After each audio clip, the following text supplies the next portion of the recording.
Hello, welcome to Working Dragon Mystic. I'm Drake. I've been getting a lot of messages about books that I recommend for a beginning practitioner. So I'd actually like to start a series reviewing books that I do recommend. The first book that I'd like to cover, it's my go-to book anytime someone asks me for a good place to start. And that book is Inner Temple of Witchcraft by Christopher Penczak. This is a wonderful book. He covers a lot of good topics. The first 4 chapters are heavily history-based, lore-based, mythology-based, and he covers different styles of magical practices. The book is heavily witchcraft or Wicca stylized, but it's not difficult to take the lessons in this book and apply it to any practice or path whatsoever. In fact, I actually have to credit this book and, this series, his Temple of Witchcraft series, for my pursuit to the science of magic. There's an entire section in here where he does discuss the science of magic. And I think this might be the first time I encountered it in such a way that got me to think about how my scientific thought process could be applied to the metaphysics and my magic. Up until that point, I was still very spiritual, leaning to the point where it was that my magic was tied to my religion. And I've always had an issue with religion, so that really was holding me back. But he opened up a concept of magic that I don't think I'd really encountered at that point and inspired me to pursue it further. And I'm really grateful for that. In this book, you'll find an entire section on the magical mindsets. He covers meditation really well. He talks about energy work and working with auras, how to identify a damaged aura, a healthy aura, aura gazing. He talks about pendulum work. He covers journey work and building an astral sanctum. The book is set up in a lesson format, like you're taking a course, which is nice. And at the end of each lesson, there's usually an exercise or homework that he gives you to work through. And I really like this setup because it allows you to take in each lesson and apply it. And I'm a big believer in you can't just read it. You have to apply it to really understand it, to really get into the meat and potatoes, as they say, of what it would be. And by applying it, you're getting practical application, and that really builds upon an understanding of the knowledge that you wouldn't get just by reading a book. I don't personally have anything directly against what people call an armchair occultist, where it's someone who's well studied, they know the lore, but they don't apply it in any way. It's good to have someone who's well versed. They might not be able to talk about the application and the experience, but they still have the knowledge. Though I do believe a magician and a mage and a practitioner has to have the application and the knowledge. If you don't have the application and those experiences, you're just knowledgeable in a book. And that's not really going to do you much good if you're not applying it. And the way this book is laid out, it allows you to get that application as you work through it. There's a few books out on the market that uses this format, and I'll probably be covering more of them. I'll definitely be covering his whole Temple of Witchcraft series for y'all. He also goes on into a concept I don't see a lot in other places either, and it's one of my favorites. It's instant magic. Magic you can do anywhere, anytime. He talks about using it for parking spots and stuff like that. And for me, that was a big one. I thought I was the only one who done magic to get a parking spot. So it was nice to see that someone else out there is doing the same thing. And, so many people tell you that you have to respect it. It's sacred. I'm iffy on that myself. I mean, magic's here to help us, and if we want to use it to help us get a parking spot, so be it in my mind. To me, magic is a tool. It's not a sacred thing. It's like any other knowledge base or science. You can use it or not, and how you use it's up to you. But he does talk about the Hermetic Principles in here, which is a good thing for any practitioner to know.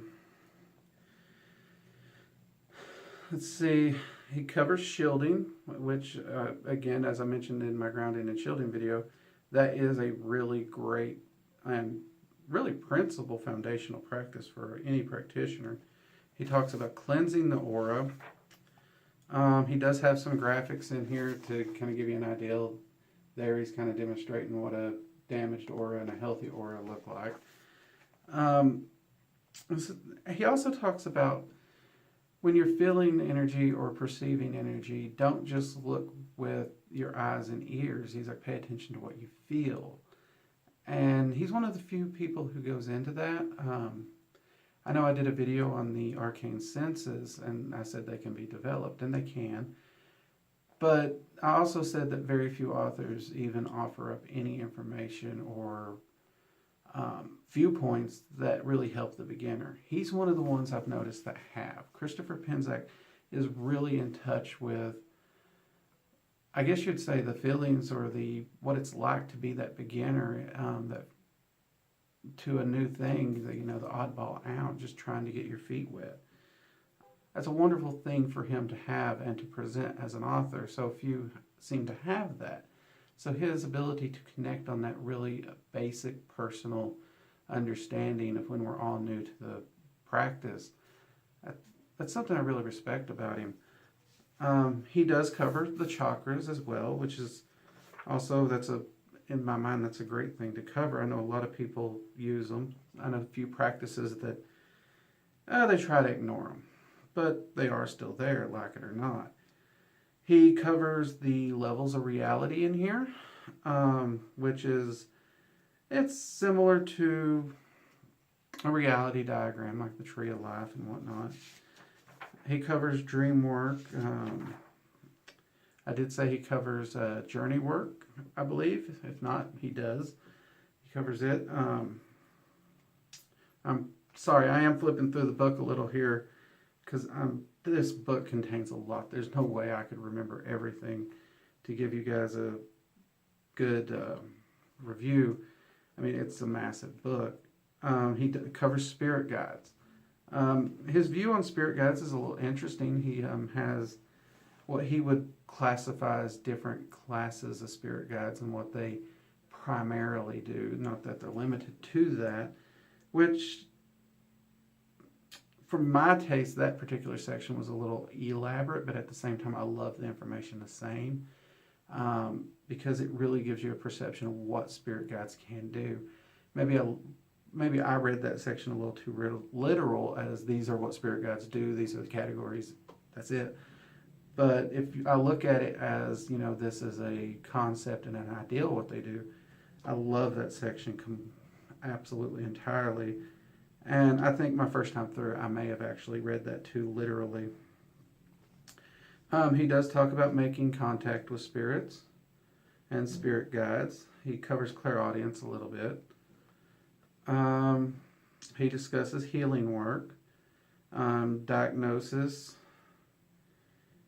I'm pretty sure he still recommends medical help. I hope he does. If not, still get medical help. He does cover karma. And at the back of the book, there's actually a self-test for knowledge that basically, once you've completed the courses and you've gone through all the lessons, you can test yourself to see how well you learned it and how well you absorbed it. So that's the difference in my mind between just going through and knowing it and able to pass a little pop quiz at the end of each chapter and completing the book, completing the work, applying it, coming back a week later even maybe, and taking the test and see how you do. I think that's a wonderful idea. Now, one thing I do like about his approach to these books is each one's slightly different. This one's, of course, the Inner Temple, and the following one, which I'll be going over, I'll try and get to it next week. We'll have to see. I got a lot of videos to do. I'm actually getting ready to take a vacation with my wife, but Inner Temple covers the internal workings of the practitioner. It really starts with you and getting your personal environment, your personal life in order, and that's important for a practitioner. The second book is called The Outer Temple of Witchcraft, and that begins working on your outward environment. And I think that's a wonderful process. He builds upon that. So I was a little surprised, as complete as those two books were, to find out that there were 4 more books. But we will be covering at least the first 4. The last 2 are more spiritual based, but I think I'll cover them anyways, just because I love the author and I want to support him because he's done a wonderful work. I have many students that I have recommended his works to, and his work really lays down a good, solid, strong foundation for a practitioner. That said, these 4 books, are they the end-all be-all? No, they're just a foundation of understanding, a starting point that you can apply. And each of the books covers so many topics, he can only touch on them very lightly, but he does a good job. One of the reasons I'm wanting to do books that cover single topics only is so that I can flesh out the topics in a much broader, focused way that the larger books like this that do the broad strokes can't cover. And honestly, even as broad as the strokes may be here, he covers the details so well.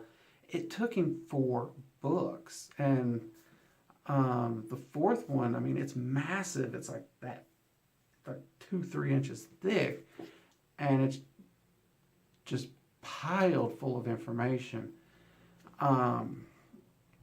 So, wonderful series of books. We will be covering them all, and I will be putting a link to The Inner Temple of Witchcraft by Christopher Penczak in the information section below. But yeah, check it out. If you're looking for a place to start, a book that gives you a good solid foundation on a starting practice, I highly recommend this book. You really can't go wrong with it. So check it out. Definitely do buy the book. Support the author. Great works. I like to support my fellow authors out there, and especially when they do great work like this. So, like I said, I'll put the link below. Thank you for joining us. I'm Drake. This is Working Dragon Mystic. We'll see you next time. Please like, subscribe, and click the little bell icon so that you can stay up to date anytime I release a new video. And I'll see you later. Bye.